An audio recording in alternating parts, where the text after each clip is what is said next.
जय श्री कृष्णा। राधे राधे। आइए सुनते हैं गुरुवारी एकादशी की यह कथा। सैनी व्रत को देवसैनी और पद्मनाभ एकादशी के नाम से भी जाना जाता है।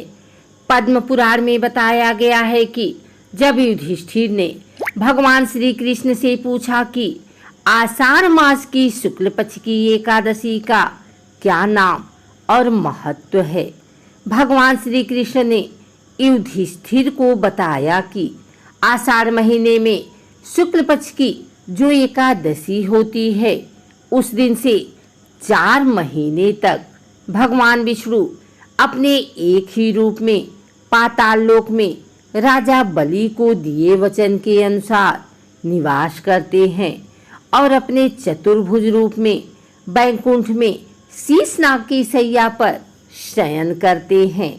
इस एकादशी के दिन से 4 महीने तक भगवान के शयन में चले जाने से इस एकादशी को शयनी, देवशयनी एकादशी, पद्मनाभ एकादशी और थोली एकादशी भी कहते हैं।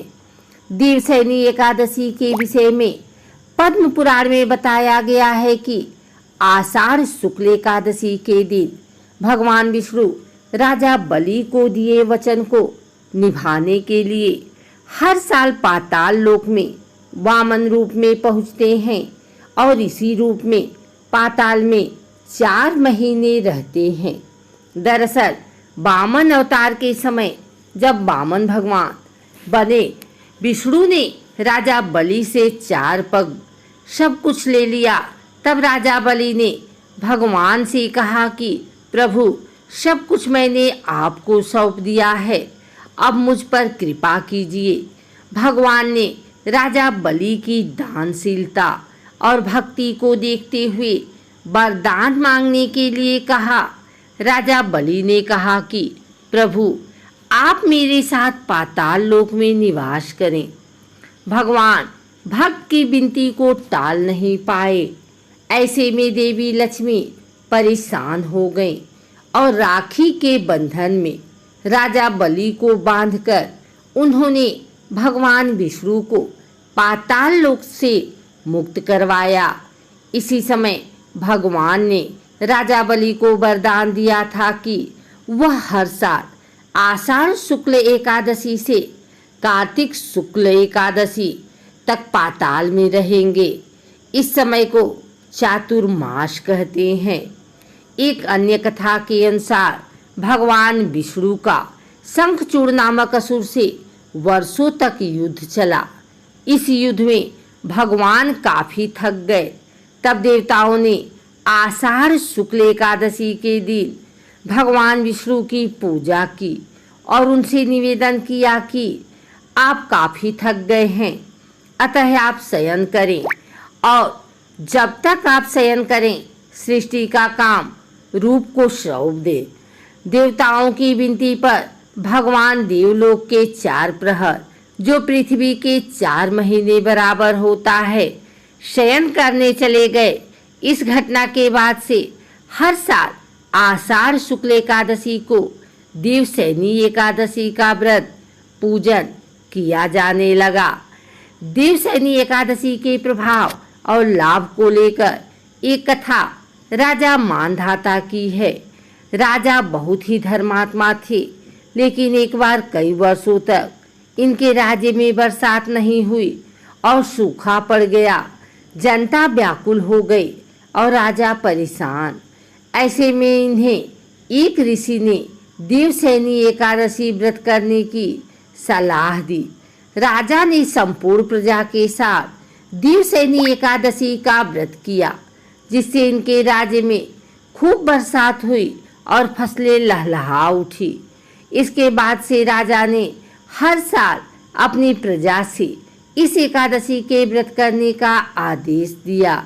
तभी से आम जनों में इस एकादशी का व्रत प्रचलित हो गया। देवशयनी एकादशी के व्रत के लाभ और महत्व का वर्णन करते हुए पद्म पुराण में बताया गया है कि इसका पुण्य ऐसा है कि 4 मुखों वाले ब्रह्मा जी भी इसके पुण्य का वर्णन नहीं कर सकते हैं। जो व्यक्ति इस व्रत को करता है वह पाप मुक्त व्यक्ति उत्तम लोक में स्थान पाने का अधिकारी बन जाता है। शयनी एकादशी का व्रत करने वाला महापुण्यवान होता है और इन्हें एक साथ कई यज्ञ और उत्तम उत्तम वस्तुओं को दान का पुण्य प्राप्त हो जाता है। भगवान श्री कृष्ण ने कहा कि जो व्यक्ति देवशयनी एकादशी का व्रत करता है वह भगवान विष्णु का परम प्रिय होता है। देवशयनी के दिन भगवान विष्णु पाताल में सोने चले जाते हैं, इसलिए देवशयनी से देव प्रबोधनी एकादशी तक मनुष्य को पलंग पर नहीं सोना चाहिए।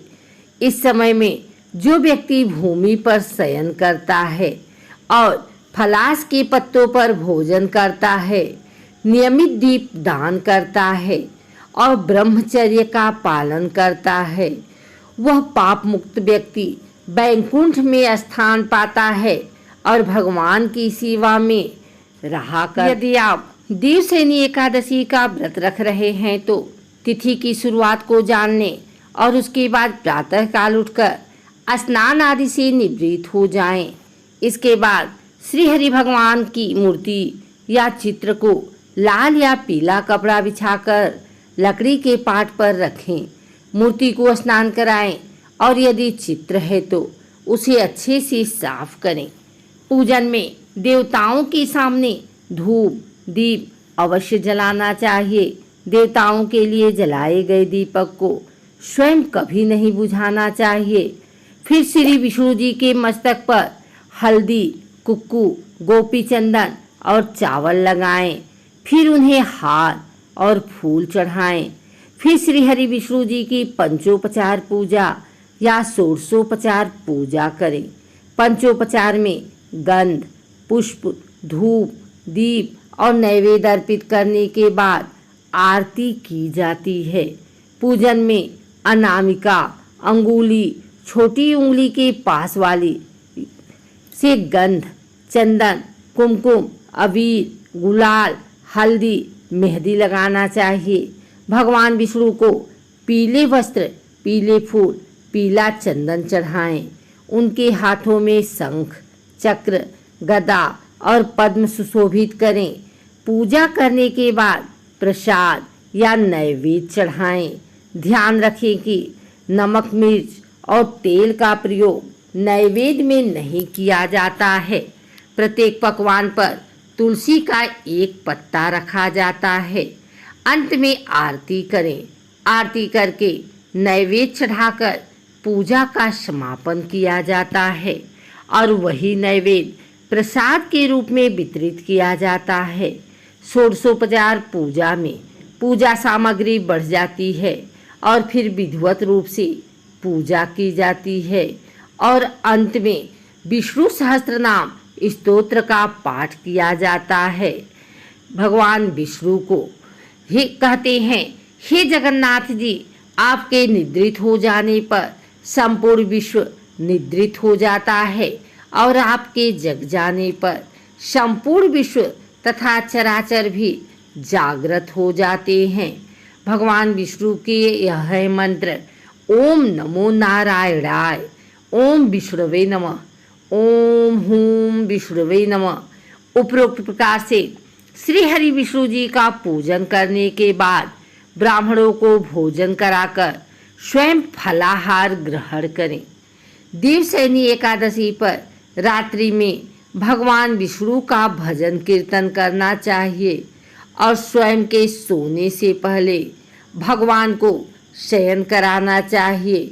दूसरे दिन पारण करके ब्राह्मण भोज कराना चाहिए। अगर आपको हमारी वीडियो अच्छी लगी हो तो इसे लाइक करें, कमेंट करें, शेयर करें। हमारे चैनल को सब्सक्राइब करके बेल नोटिफिकेशन ऑल पर सेट कर लें ताकि आगे आने वाली वीडियो सबसे पहले आप तक पहुंच सके। धन्यवाद।